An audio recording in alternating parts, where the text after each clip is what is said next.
Ladies and gentlemen, welcome back, friends and enemies. Thank you for joining me. Episode 5 of the Risk Factor podcast. We had an super exciting weekend of matches. We went super great. Well, we did super great on our predictions. We went 9 for 10, so that's super exciting. I kind of want to jump straight into this. I don't want to waste too much time. I know that you're here for a little bit of analysis, figuring out what's going on. We have a new segment once again. I know I've been bringing a whole bunch of new segments, but I've got a lot of stuff planned. So these segments will make returns later on, but I kind of want to get some test runs out with all of them. I actually really like this one as well. Came up with it. It's going to be called Stock Down, Stock Up, or Stock Up, Stock Down. So wait for the middle of the video where that's going to come. So we'll do some analysis, review what happened in the matches this past weekend. We'll go into the stock up, stock down, and then we'll make our predictions for next weekend. So yeah, Major 2 is a wrap. We'll look that over, and we're looking forward to, or week 2 is a wrap. That is over. We're looking forward to week number 3. Not many upsets. Well, at least not many upsets to us. Like I said, we went 9 for 10 on the predictions, so I don't really want to waste too much time. We'll jump straight into it. So the first match of the weekend, well, the whole Friday was not necessarily a super exciting day. It was these 3 matches here: New York versus Rocker, or let me switch the screen here. Okay, so Friday wasn't necessarily a super interesting day. It was 3 stronger teams versus 3 weaker teams. So if you see here on the 7th, we have the Subliners versus the Rocker, Surge versus the Mutineers, Breach versus the Ravens. So we'll start off with the first match of the weekend. We have Breach versus the Ravens. This is the first match that we get to see Cremp play. This Boston team has had some decent hopes so far, and they replaced Vivid with Cremp, so everyone was kind of, excited to see what he could do. As you can see here, they win the series 3-1. Unfortunately, this is not the end of the unfortunate battles for the Ravens. And they, at this point, had lost 9 of their last 10 games. They are finally able to squeak out a game here versus the Breach and win a map, which is the first match. They actually won 250-216. It was a pretty close Albagra Fortress. After watching this, I thought, okay, maybe Ravens can steal a series from the Breach, but the Breach win the next 3.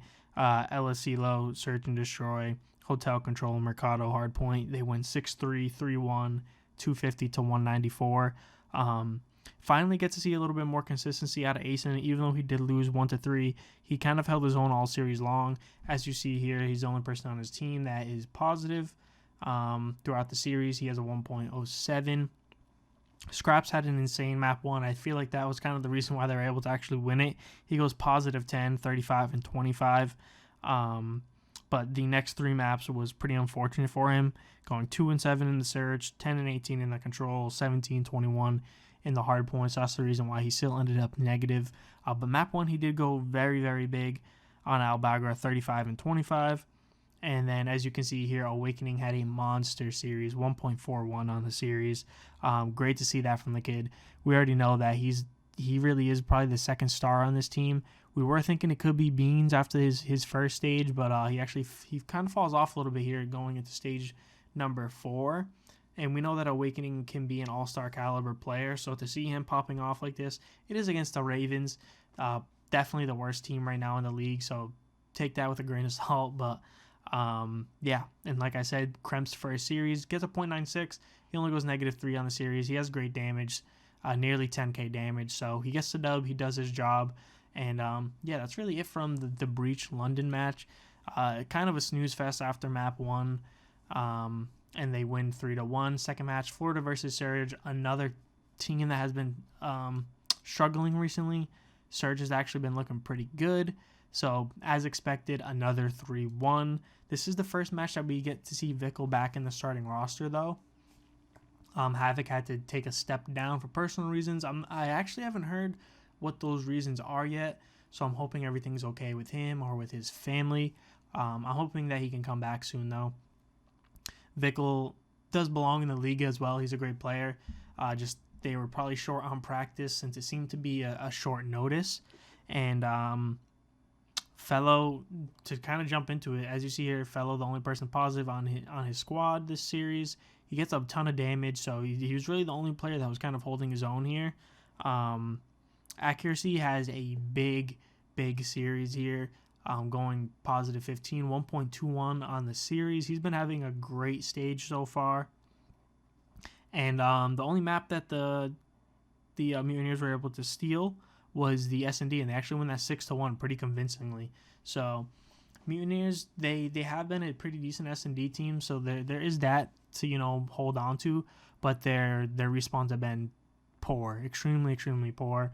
As you can see here, well, actually, in this series they were pretty close, but overall their respawns have been pretty bad. And Capsule had a lot of big moments here. He showed some moments of brilliance, but unfortunately he does get the lowest KD. But there were times where you see him popping 3 pieces in important hills. However, sometimes his engagements may be his worst enemy. He's super aggressive, so it's really hard to get all those gunfight kills when you're just flying around every corner. Fellow and Brack really took over that S&D, like I mentioned on LSCLO. They go 6-2 and 7-2 respectively. So Brack, probably the best player on the team in my opinion, doing his thing in search alongside Fellow. So I'm glad to see Fellow doing his thing because he has honestly been struggling recently. So for him to have a series, even if they did lose, it was probably nice for him to step it up a little bit. And then the last match on Friday was New York versus the Rocker. Again, Rocker were 2-0 in the stage beforehand, but they did have that homestand series. So take that, with a grain of salt. They beat 2 lower tier teams. So this was really their test for me. This was their test to see if they were kind of coming back or if it was just home crowd advantage, 2 bad teams. And New York was a test for them, and they were tested. They lose 3-1. The only map they were able to win was the first map. They win 250 to 164 on the hotel. As you see here, everyone did pretty poor outside of Cammy. We actually see Cammy have an incredible map 1. It was great to see. He went 30 and 18. So it was nice to see, Cammy's full potential. We know the kind of player that Cammy can be, but since being on this Rocker squad, he has not been that player. So this is the performance that we can get from him. And if he can consistently do this, and if his other star players can step up with him, this Rocker team can become a threat. But it kind of is going to be off of the back of Cammy and Afro. As you see here, Afro had a terrible series against the subliners. And he gets cooked. He got cooked all series long. And he needs to be the star of this squad in order for them to succeed. He has been showing how he can do it for the past few years.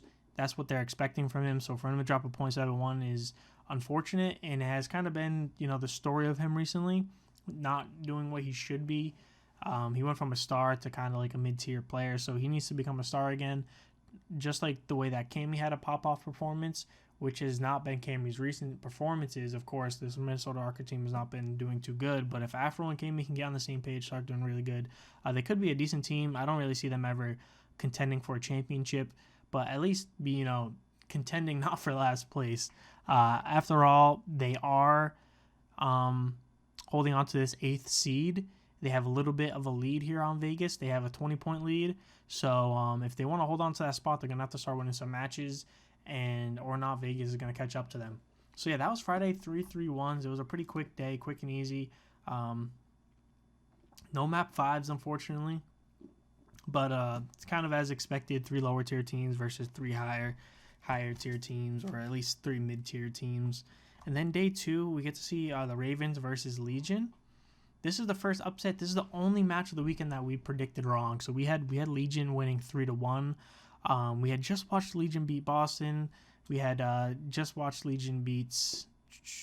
Oh, this was their second match. Yes, we saw them beat Boston. So I thought for sure they were going to beat the Ravens after watching the Ravens get smoked by Thieves, get smoked by Optic, get smoked by Boston. I was like, okay, this Thieves team is in a rough situation. They did not look competitive at all. This Las Vegas Legion team, they bring on Standy. They beat Boston. I was like, okay, they're definitely going to win this. And they somehow don't win this. And it's really unfortunate because, like I mentioned, they're in that race for that top 8 seed for champs. So this was supposed to be their freebie, and they somehow fumble the bag. An unfortunate hard point in game 4 that was really close. But Scraps has really been struggling recently, man. He has not been playing great at all. He's kind of been sticking out as the underperformer on this team. All of them collectively have pretty much been underperforming, but Scraps in particular has been doing pretty bad. But this match against Vegas, he showed up. As you see, he has a 1.37. Asim was the only negative person on this team with a 0.8, he had a 0.37. Asim was the only negative person with a 0.87. Hydro was Hydroelectric map 1. Vegas come out and win 250 to 117. So after I saw that, I was like, yep, this is going to continue on to a Vegas win. They nearly 100-point club, the Ravens. I was like, okay, so yeah, this should be another prediction correct. But we come into the search, and the Ravens were just winning a lot of their 2v2s. They were getting a lot of first bloods. They were playing the map pretty well. They win 6-4. A lot of those mid-round adjustments that people like to talk about after the opening break has been executed, and it's time to kind of figure out what you're going to do depending on what information you get from the enemies. The Ravens were doing a good job, and they were closing out rounds, and they win that 6-4. Scraps goes 9-4. Asim goes 11-7. So two big stat lines from two players on the Ravens to close that out. The control, however, was not close at all. This is the problem with the Legion. They get 3-0'd by Ravens in the control. Their control has been terrible all year long. Clayster in general, if you see his control stats in the CDL era, his teams in control have not done great. I'm not sure if he's the factor or if it's just an unfortunate string of teams that he has been on where control has been a pretty bad game mode. If they can get a decent control, this Vegas team will become very scary because it's a swing mode, really, because if you can't close out a series 3-0 or if you're tied 1-1 and you're always going to be on the back foot going into game 4, it's going to be unfortunate, and we see that here. The Ravens win 3-0 on the control on Hotel. It was honestly a really fast win. It was fast, and the Legion got destroyed. Scraps goes 15-7, and then that was really it. If you take a look here, Scraps goes 15-7, 16-9 from Yuli. Go pretty much even from Asim. Nasty 18-10. Everyone on the Vegas team negative. It was quick. I mean, there wasn't even that many kills on the map because of how fast it was. So then we hop into Embassy, 250 to 224. This was the heartbreaker for Vegas and for our prediction. But you can see here, Temp had a very unfortunate series, and he had a pretty unfortunate map for it, just in general, going double negative. They almost squeak out with the win. They kind of trolled at the end. They could have caught the W. But it's unfortunate that they lost, but they really didn't need this win for that race to champs. This was kind of their free win, and they choked it. So hopefully this, lights a fire under them to continue on to start winning some more matches. Because, I mean, this was probably their easiest match, and they lost it. I think they may have underevaluated the Ravens, especially with how their stage had been going. They were 0-3, so I'm glad to see, the Ravens finally get a win, but I'm sad to see the Legion lose as well. So let's jump into the next match here. We have the Thieves versus the Gorillas. Another 3-1. There was just constant 3-1s going on, and we don't even see a Game 5 until Sunday. So every match was a 3-1 Friday and Saturday. So Thieves versus Gorillas. The Thieves have been looking a little bit better. We see them beat the Surge. We see them 3-0 Ravens. Their hardpoint has been looking really good. The Gorillas, man, they can't win a series to save their life this stage. You could just see terrible performances here from the Gorillas. Octane has been popping off recently. He has a 2.16 in a series. That is an insane stat line. 2.16, not on the map, in the entire series. This is probably his best series in quite a long time. We finally see Drowser come back into form with a 1.49. Both of the hard points were close. Same with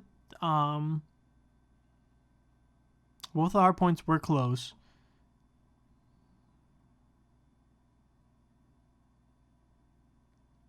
Okay, alright, I apologize. Okay, I have some notes here. I was taking notes over the weekend to make sure that I was prepared, and my handwriting kind of got to me, because you can see here, none of the hard points were close, and that's what I was trying to say. None of the hard points were close, neither was the control. It was 250 to 89 on the hard point, 3-0 sweep in the control, 250, 102 in the hard point.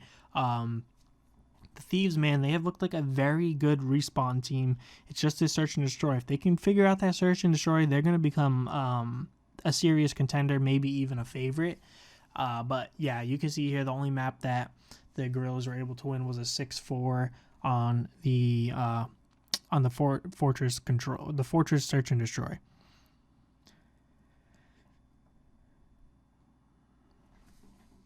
This is the same thing that we saw from the Thieves last year, where their search and destroy was kind of the only thing holding them back. They kind of start to figure it out towards the end of the year, and that's all they needed in order to get back-to-back major wins, get the championship win, COD champs.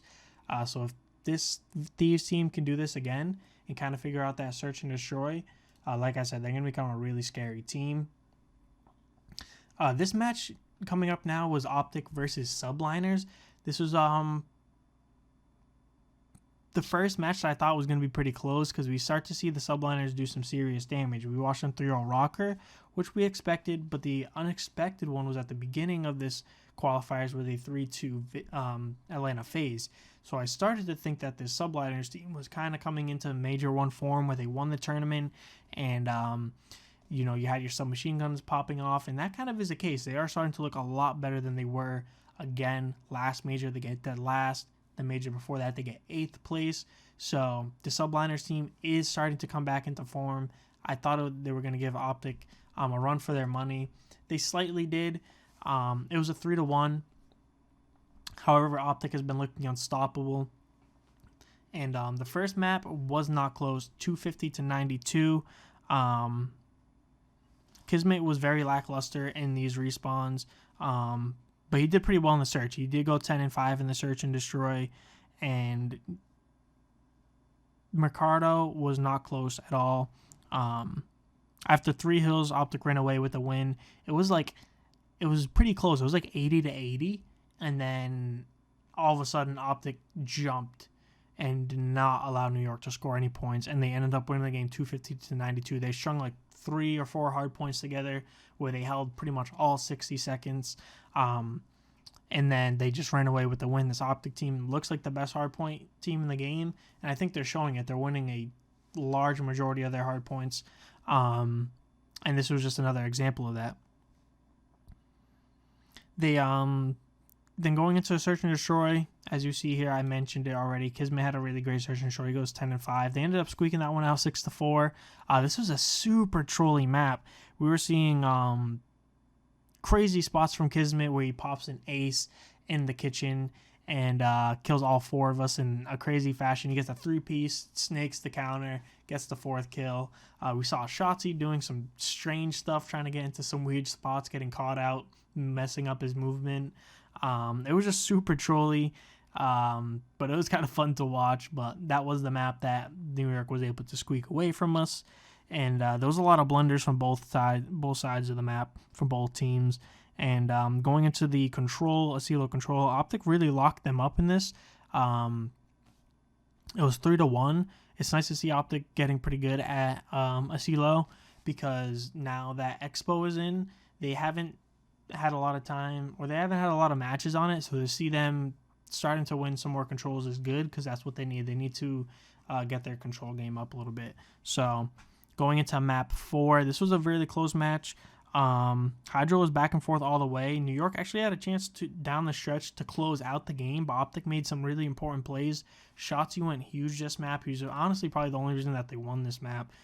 Yeah, you can see here he dropped a 1.57, but not even just the stats. He had super big impact. He was like the last person alive during a break, and he'd pop a 2-piece or a 3-piece, either contest, take them out of the hill, take the hill himself. He was popping 2 pieces, 3 pieces on rotation. All of the important kills he was winning, and he kept Optic in this game. And then it's really nice to see Ghosty having a big series. 1.19. He's starting to come into form. I think he's getting more comfortable coming from challengers. Now he's on Optic, so he probably had a shallow voice, but now he's had some time to practice with these guys, and he's really, really improving his teammates. You can hear it in the listen-ins.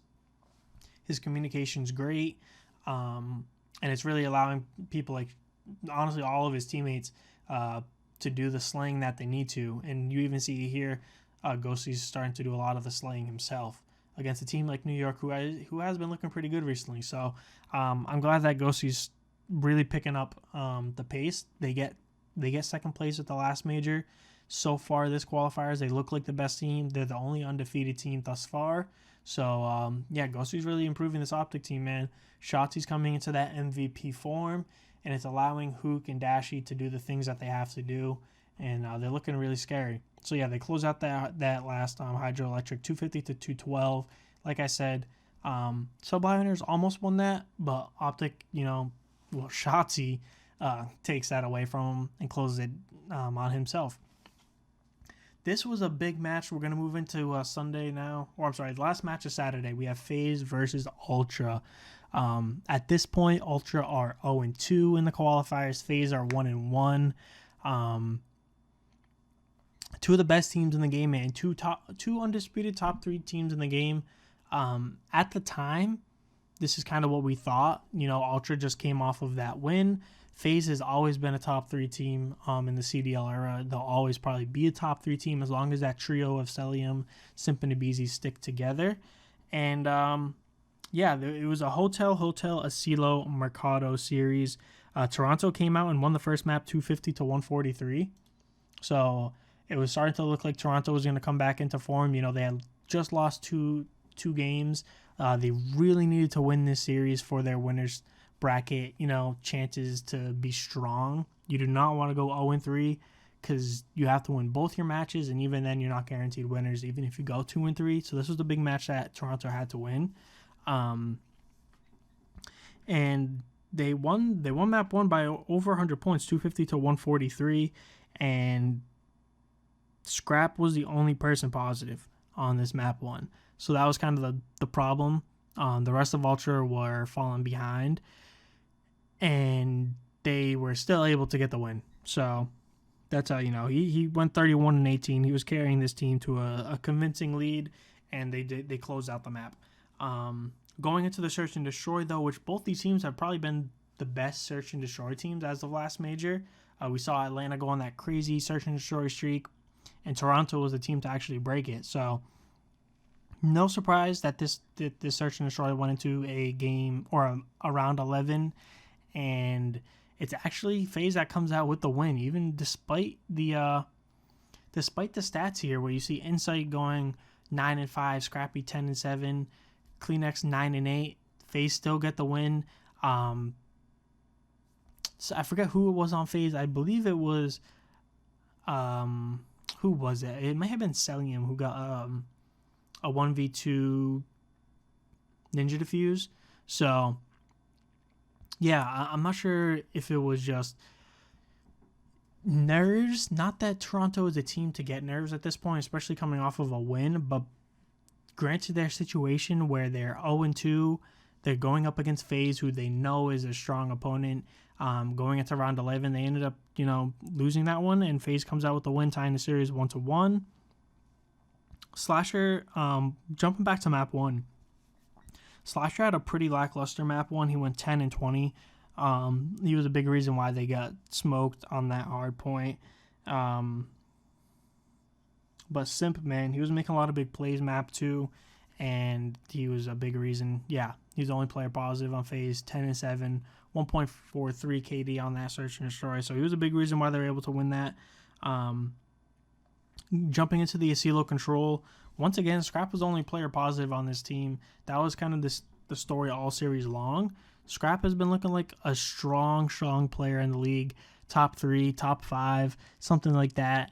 And he just continues to show it. Even when his team necessarily isn't performing, he's still making sure he's doing the things that he has to do to push his team towards a win. It's not going to work every time, especially with the circumstances of of the performances of his teammates, but he's still making the plays that he has to, and he's still looking like a really strong player, just not necessarily the team as much.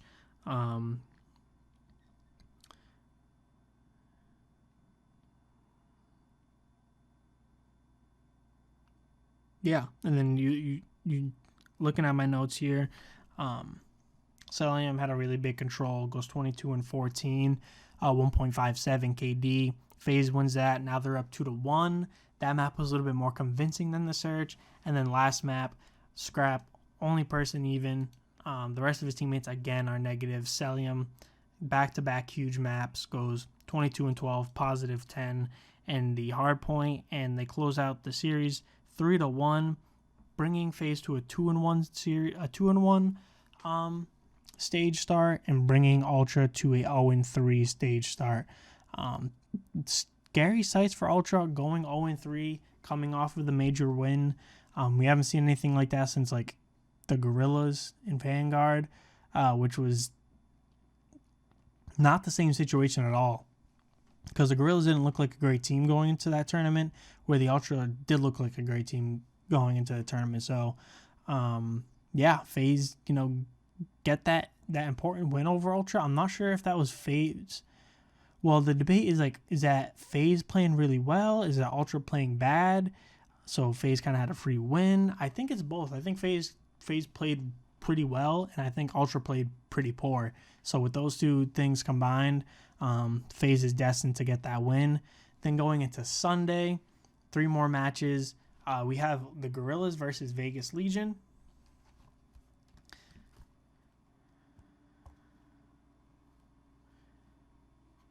Where this goes to a map 5. It was an Embassy, Hardpoint, Mercado, Search, Asilo, Control, Hydro, Hardpoint, Asilo, S&D. And you can see here that the Gorillas win the Hardpoint 250-196. It started to become pretty scary for this Vegas team. No one really played very well outside of Clayster, who's been having a pretty big stage so far. And they lose 250-196, which I was pretty surprised of, because this Gorillas team hasn't looked great. Even with the loss to the Ravens, I still thought this Vegas team has looked pretty strong. I kind of thought that was a fluky series. But Joe Deceives, and you can see here that Joe Deceives and Assault come out. They played pretty well against the Legion in the respawns, and they were able to close it out. But jumping into the Search and Destroy here, you can see both Search and Destroys. Vegas actually goes on a 12-1 round count. So they only allow the Gorillas to win 1 round in both the Search and Destroys combined. They have looked like a disgusting Search and Destroy team. You can see here Standy goes 12-2 in the game 5. TJ Halley goes 11-1 in the game 2. So when you have S&D players like this, Temp, Clayster, these are all known S&D players that can pop off at any time. So this Vegas team has looked like a very strong Search and Destroy team. It's just if they can start to figure out a little bit of respawn, that's what's going to push them into a championship caliber team. Their control has been terrible, like I mentioned. Their hardpoint has been pretty iffy. But if they can get a little bit stronger at either of those game modes, they're going to be in a pretty decent shape. But that's not the case as of right now. This 3-2 win for Vegas pushes Gorillas to an 0-3 start. Vegas are 2-1. Arcitys does bounce back in this series. He did look impressive at times, especially in the respawns, not so much the Search and Destroys. As you could tell, no one on the Gorillas is good in the Search and Destroys. It was a 1-12 round count. Yeah, TJ really took over map 2. Standy really took over map 5, and they did what they had to in map 4 to get that win on Hydro. 250-223, so it was a pretty close win there to squeak out that respawn. But that's what they need, man. If they can squeak out a respawn, they're pretty locked for those searches. So, yeah. The Vegas are 2-1. Gorillas are 0-3. The Gorillas have a pretty tough schedule going forward as well. I wouldn't be surprised if they go 0-5. This Vegas squad, they really need every single win they can get. It's unfortunate that they lost to the Ravens, because that would have guaranteed them winners bracket going 3-2.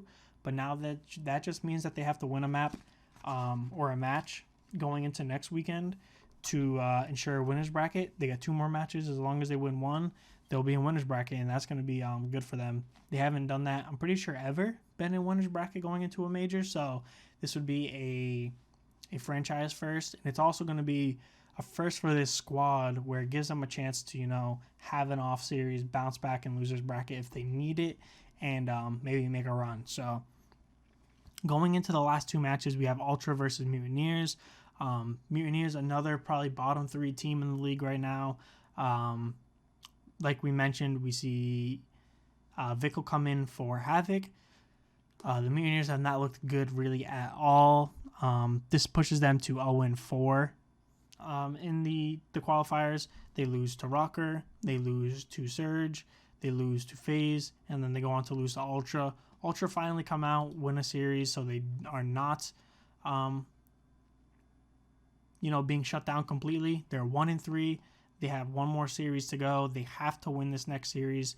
It's against Vegas. If they lose, they're guaranteed losers. If they win, they're still not guaranteed winners. It kind of depends on the map counts of the other teams that go 2-3 as well. So, as you see here, once again, Scrappy's been playing like an MVP, man. He's the only player on his team positive, and they shut out the Mutineers 0-3. He has a 1.5 KD. Hixie stands out as a pretty big underperformer, 0.73. None of these matches were necessarily close other than the control. 250 to 119. 250 to 119 in the map 1, 6-2 Embassy Search and Destroy, 3-2 Expo Control. We get to see some Expo from these 2 teams to see if they're going to bring that into their playbook. So yeah, Scrappy goes huge, 1.5 map 1. Insight has a really big map 2, going 10-3. Florida was all positive in the control, so this was really, really, here, let me bring the screen up. This is pretty impressive, man, by Toronto. So all of Florida goes positive, 1.29, 1.25, 1.12, 1.03. These are pretty big positive KDs. These are not, all 1.03s. These are pretty big, substantial KDs, and they still lose the control 3-2. The Ultra were getting the important kills, where Florida were kind of getting some more of the spawn trappy kills, and that's exactly what we saw. We saw them put Ultra into a spawn trap at one point during 2 of their round wins, and that's kind of where they were farming their kills. And you see here, Scrappy, the only positive player on his team, once again, all 3 game modes, and they shut them down round 5, and they were able to get it done. Clean 3-0 sweep, fast series. And they were plus 17 kills in this series. Plus 17, that is a huge difference. So for them to come out and lose that, for Florida to come out and lose that, that kind of just points to the fundamental problems that they're having as a squad, where a team like Ultra, who plays more fundamentally, I guess, correct, playing more to their strengths, are able to get a win even when they're not necessarily slaying. So when they are slaying like they typically are, it's going to be a more convincing win. But even if they're not slaying like they want to, they're still able to squeak out wins like this. And that's really impressive. That's really, really impressive coming from Ultra. But yeah, Hixie stands out as a problem here, going 45 and 62, 0.73 KD. They still win 3-0, but you got to think if he had a higher KD, it probably would have been a clean sweep from all 3 game modes, not just the first 2, but they're able to get the job done. So, you can't be too upset about it. He also has the lowest damage in the map as well for the series. And then going into the last match of the day, we have Optic versus Thieves, probably the match of the weekend. 2 of the best looking teams so far, definitely the top 2 looking hardpoint teams, and we get to see them clash. So yeah, map 1 we have Hotel. It was a 250 to 151 Optic win. This was kind of back and forth, but then towards the middle of the map, Optic turned things up and they run away with the win by 100 points. They went 250 to 151. As you can see here, Hook has a huge map. He goes 27 and 18. Hook has been looking extremely good for this Optic team, especially in the search and destroys. And he's doing things like this in the respawns.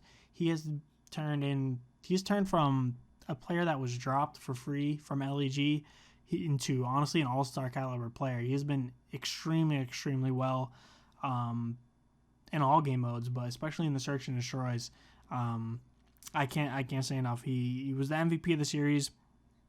1.22 in the entire series. He goes 10-1 in the S&D, and like I said, this map one was the Hook and Shotzi show. So they were able to shut out the submachine gun players of the Thieves, and they run away with the win by 100 points. Going into the search and destroy, I already mentioned this to you. Hook goes 10-1.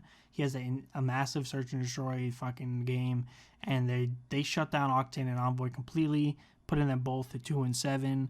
Optic were getting tons of first bloods. They were running every 2v2, every 3v3. Hook goes on a 1v2 in a terrible situation. He gets one, snakes the docks, gets the second one. Hook was really impressive, man. And we saw a few team kills coming in from Kenny. I think 2. One was accidental. Well, they were both accidental, but one was pretty unfortunate. One of his teammates got one shot. Kenny threw a stun, and it was the last bit of damage to take out. I believe it was Envoy. So, yeah, some misplays from Thieves there. Optic looked really strong in search and in hardpoint. It's just their control that has been pretty poor, and we see another example of that right here in Game 3 in Expo. This was the second time that we get to see Optic play Expo. The first time was against the Ravens, who have looked like the worst team in the league, and they barely won that. So for them to go up against the Thieves and get 3-0'd, I'm not necessarily surprised, especially when Octane goes 30-13. That is a monstrous KD. He had Optic in the blender that entire map. Kenny actually started off the map like 14-1. He kind of starts to even out throughout the map. And then as he's starting to even out, Octane starting to heat up. It was something that Optic was not able to handle, and I think they're trying to get practice on Expo. I'm not sure if this is going to push them away from the map or if this is going to give them a reason to test it out even more. I guess we'll see that this upcoming weekend if they continue to try and practice on Expo in the next 2 matches, as they are already guaranteed winners. So I guess we'll have to find out, but the Expo did not look pretty for them. The Thieves swipe us 3-0 there. And then going into map 4, Mercado. This was a Shotzi masterclass. Mercado was back and forth. It was a crazy map. If you haven't watched it, I really recommend you go watch it. There was rotations coming in from both teams. There were so many breaks. I haven't seen this many breaks in quite some time. But Optic just ended up clutching it in the end. They got the P5 hill.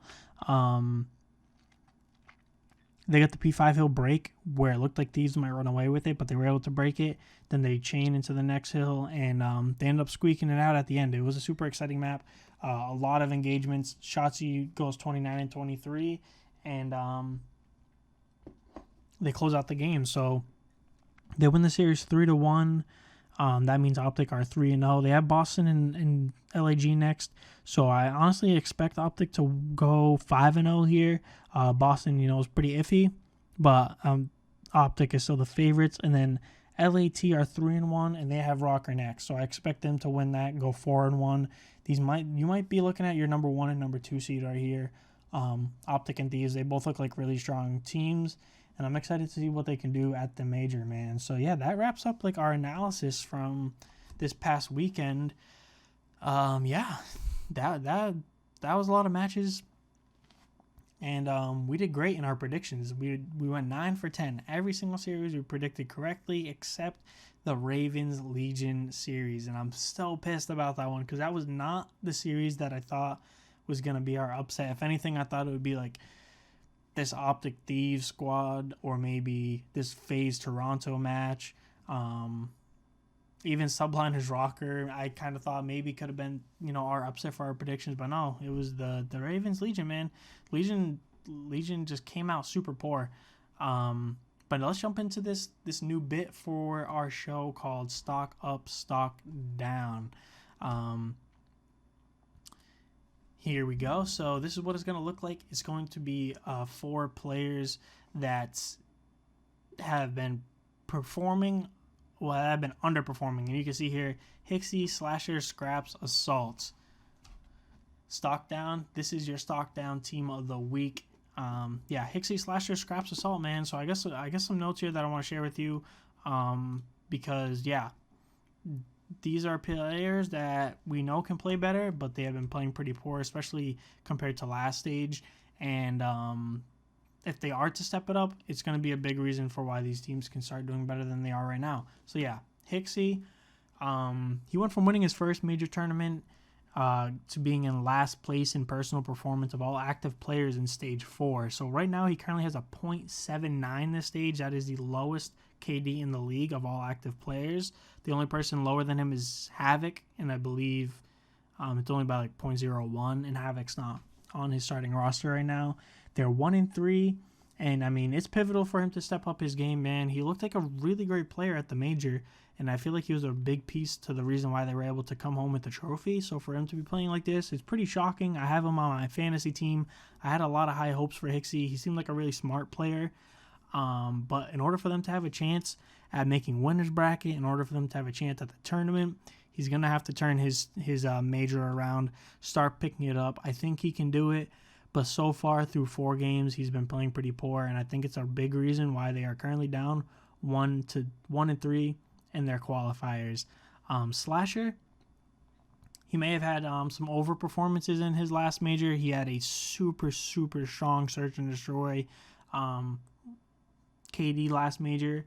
That's no surprise that Slasher's great. However, recently in this stage specifically, he's been struggling, and that could be why they lost to New York. That could be why they were pushed to a Game 5 versus the Mutineers. Fortunately, they are 2-1, so FaZe are in a pretty decent spot. However, if they want to be that championship caliber team, Slasher's going to have to pick it up.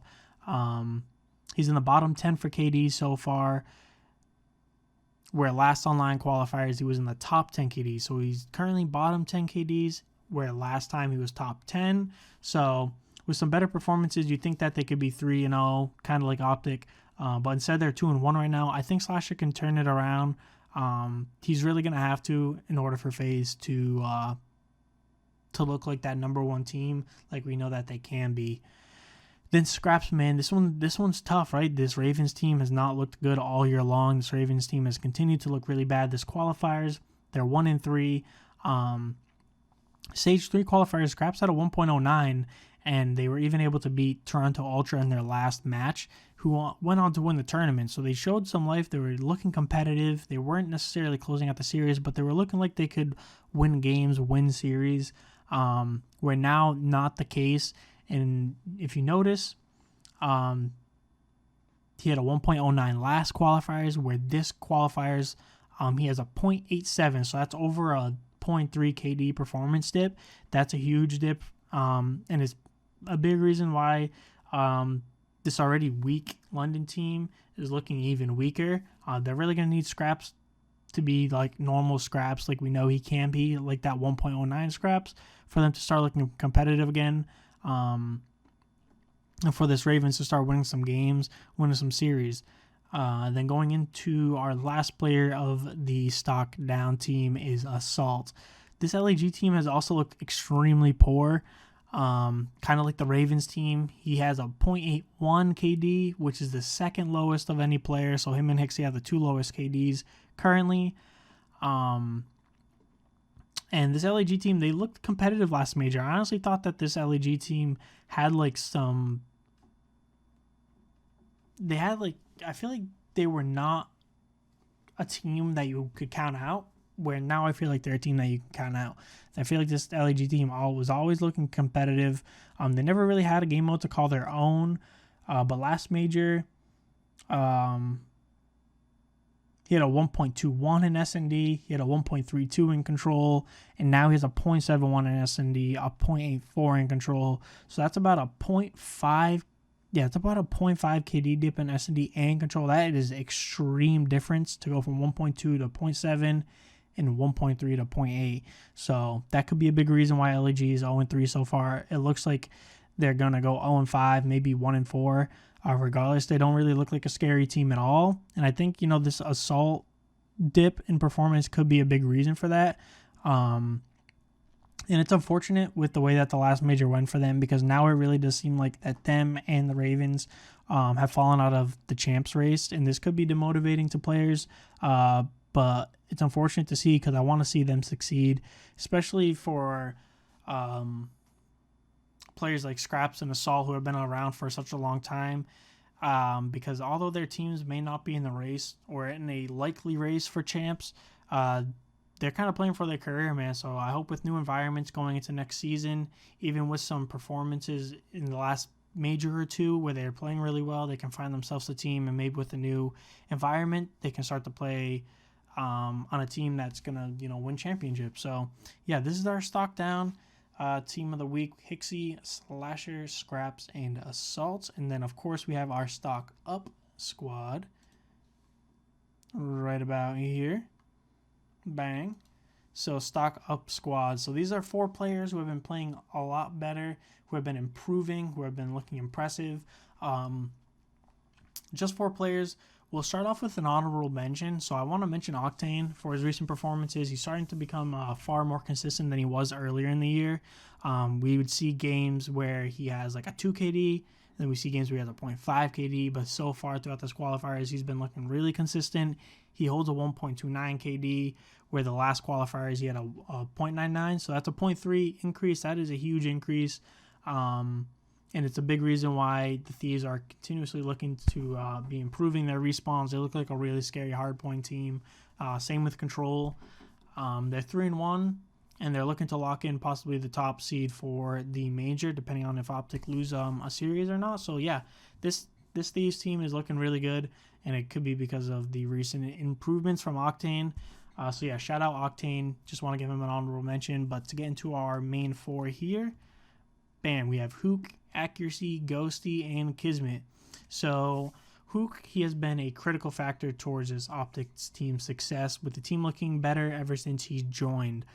Now sitting at 3-0 in the qualifiers, beating teams like Subliners and Thieves this past weekend, like we had just talked about. He has a 1.21 KD this qualifiers, and if you listen to his listen-ins, he brings a lot of intensity, a lot of excitement into the comms.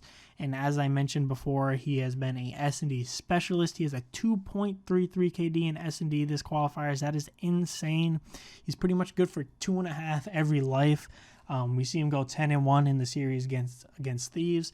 So this Optic Texas squad is looking to lock up that number 1 spot. They're looking like the best team in the game, and Hook has been a big reason for that. If he can be a 3rd star for this team, there's no reason why they can't be the best. So Hook has been incredible, and to go from being dropped for free to being at an MVP caliber, really, the way that he's been playing recently, it's really impressive. So his stock is up. Accuracy, man, this guy has been around for such a long time, and he's always kind of been the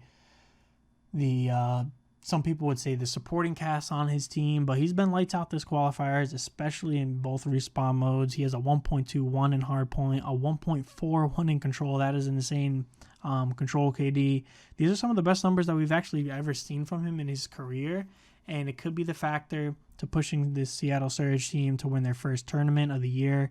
He's averaging 21.9 kills per 10 minutes, which is the highest for the Surge team, which is extremely impressive when you consider that he has players like Pred and Sib on his team. So for him to be getting the most kills per 10 minutes, super impressive. Accuracy has been lights out, especially in respawns. So, congratulations to him and his recent success. So yeah, stock up for Accuracy. Moving on to our 3rd player, our 2nd Optic member of the week, we have Ghosty. This man had a 0.88 in the last qualifiers, where this qualifiers he has a 1.09, and it's a huge jump from stage 3 to stage 4. And he's really allowing his supporting cast, or he's really allowing his main cast, allowing them to become the slayers that they need to be, the playmaking abilities that they can bring to this team. He has incredible energy. His communications have been spot on. You can hear it in all of the listen-ins, and he's a big reason why this Optic team is 3-0 so far. The only remaining undefeated team in the qualifiers. It makes you think that the roster move is what's pushing Optic to look like tournament favorites. They look like the best hardpoint team in the game. They look like a really scary search and destroy team. It's just that control that is kind of lackluster. Thankfully, that's only one game in the series for them. So yeah, stock up for Ghosty. 0.88 onto a 1.09. Optic goes from looking like a pretty good team during the qualifiers last stage to this stage where they're looking like the favorites. So Ghosty has been incredible to go from challengers to go to this Optic team where they might be, power ranking number 1. His stock is up for sure. And the last guy, we got the Bulldog, Kismet. He's sitting at 1.04 this stage, so not as much as the players to his left. However, this stage he looks to be continuously improving his search and destroy game, and that is the shining star for him is search and destroy. He has a 1.27 in the game mode this stage, and the subliners placed last place in the most recent major. They placed top 8 in the major before that. So Kismet's recent performances in overall, and especially in search and destroy, against Optic, even though they did lose, Kismet was a big reason why they were able to win that search and destroy. Like I said, he had an ace, and versus the Atlanta FaZe as well. So Kismet has been playing really well in search and destroy, and if he continues to do that, and if he continues to do his thing in the respawn modes alongside Hydra, Skies has been having some pretty big performances as well. Kismet just stuck out to me as a player that has been playing a lot better recently compared to the last major and the last qualifier. So Kismet's stock is up. So yeah, that is the stock up team of the week. Hook, Accuracy, Ghost, and Kismet. Let me know what you think. Who would you put in the stock up team of the week for yourself? And now on to our last segment of the show where we do our predictions. So let's run through these predictions. We had Vegas Legion versus the Toronto Ultra. Kind of a grudge match. There was some Twitter beef going on. It looked like Standy and Scrappy were going, chirping back at each other a little bit. Standy gets dropped from this Ultra team, comes onto this Legion team. Ultra are 1-3, so this is their last match of the stage. Vegas are 2-1, so Ultra need to win this to have any chance at winners, where they're not even necessarily guaranteed it. Vegas are looking for that champ spot, so they're trying to win every single series that they can. This one's kind of hard to predict. I think I'm going to go 3-2 Vegas. I think I'm going to go 3-2 Vegas. Vegas has looked really good in the search and destroy, so I think if they can squeak out a hard point, I don't think they're going to win a control versus Toronto, but I think Vegas, especially if they can win map 1. So if they can win map 1 and 2, and then Toronto Ultra might win 3-4, and Vegas wins that last search and destroy, that should be a series for Vegas. I'm going to go with the upset there because I know Toronto are the favorite, but I'm going to go with Vegas, man. I believe in them. I'm hoping they can make champs.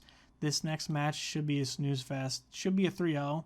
I don't see a reason why Gorillas are able to take off anything. If anything, maybe a control, but I don't think so, man. I don't think so. I think 3-0. The Gorillas did not look good at all. 2 of their players have been playing pretty poor. All the players on Optic have been looking really good. So I'm going to go with Optic there. And then for the last match on Friday, we have Rocker versus FaZe. Once again, I think this is going to be a FaZe 3-1. Yeah, I'm going to give Rocker 1. 3-1 for FaZe. Going into Saturday, we have Subliners versus Ravens. I'm going to go 3-1 once again. Subliners, Ravens. Ravens have looked pretty poor. Subliners are starting to look pretty good, man. So 3-1 for them. Vegas versus Mutineers. Now, this is really important, especially on how this match goes, because if Vegas end up losing this match, then they have to win this match to guarantee winners. So regardless, I think they win this one. Win or lose this Ultra match, I think they win this one. And I think they win it in a 3-1. I think they win this in a 3-1. Yeah. Florida has been looking pretty poor. Some unfortunate team changes recently, so we're going to go with the 3-1 there. We got another double point match, Optic versus Breach. They're actually having a watch party of the Breach that I'm going to be attending, so if any of you guys are going to that, be on the lookout for me. Send me a tweet, let me know that you're there. Maybe we can take a picture. Maybe we can record some content for TikTok or for YouTube or whatever it may be, do some interviews, something like that. So let me know if you're going. It's at Helix Esports in Foxborough. There'll be a free-for-all tournament and a watch party. The Breach guys are going to be playing live in front of us, so it should be a good time. I believe Optic's going to win this 3-1. Beans has not looked like the same player that we saw from the major. Nero hasn't necessarily been playing like at that all-star caliber. And Optic has just honestly looked like the best team in the league this qualifier so far. So I'm going to go 3-1. Maybe Boston wins a control, but that's all I can really give them. Then FaZe Surge. This is kind of tough for me, man. I kind of want to go with the upset. Here. I think Surge looks pretty good. I was just talking about how accuracy has been having one of the best performances that we've seen from him in a very long time. I think this Surge team's hungry for a win. They have not placed very well so far this year. Maybe with no fans, that would be helpful for a team like Surge. I'm not sure.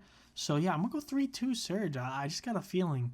3-2 Surge, and then we got back-to-back Surge matches. I think they win again against Gorillas. Gorillas, I think, unfortunately fall to an 0-5 qualifiers, locking up that last place seed.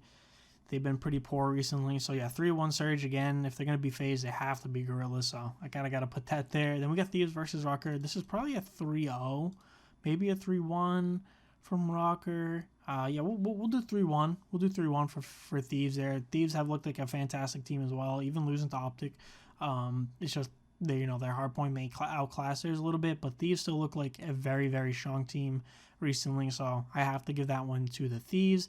Last match of the weekend, we have Breach versus Subliners. I think Subliners wins this one 3-2, which is unfortunate for the Breach because this may land them in losers. This may land them in winners. That means they will be 2-3 going into the tournaments. Yeah, they won here. And then week 1, they lost here, but they... Oh, no, they won here. Yeah, so they'd be 2-3. So, yeah, I think Subliners look pretty good recently, man. So, yeah, 3-2 for the Breach. And this is a really important week. Week 3 is always the most important week, of course. Pretty much like seed 3 to seed like 10 is up for grabs right now, depending on how this week goes. So, really important matches. We'll do another podcast before the major starts. We're going to have two special guests on. Our first ever guest on the show, and we'll chop it up with them, do some debating, go over some ideas, and that should be a lot of fun, so be on the lookout for that. And I just want to shout out a shameless plug here. So follow Risk Factor Pod on TikTok. So all of our socials are Risk Factor Pod, posting clips from the podcast a few times a week. YouTube, I know you're probably watching it on here already. Please, if you can, like, subscribe, drop a comment. It would mean a lot for me, especially if you can get that watch time up. It's really important for the algorithm. And then same thing here. I get a bunch of shorts. So everything I post on TikTok, I post on YouTube. On YouTube, I actually post a few extra shorts. So make sure you watch those to get those pushed out to the algorithm as well. And then follow my Twitter. This is where you can find a whole bunch of information. Every time I post a video, you'll be notified here. And if you see, I post a whole bunch of other content talking about the players, the teams, Call of Duty in general, some teasers here. So yeah, make sure you get involved. Follow Risk Factor Pod on Twitter as well. And then the last one, which is different, Risk Factor Podcast on Twitch. We'll start streaming the podcast live. That's the hope, that we can start streaming them live. So drop a follow on the Twitch as well. But more importantly, TikTok, YouTube, Twitter. Follow, like, subscribe, comment, all that good stuff. Yeah, last week before the major, man. So have a good weekend. If you got this far into the podcast, thank you so much. And I will see you guys next time. Yeah, peace out.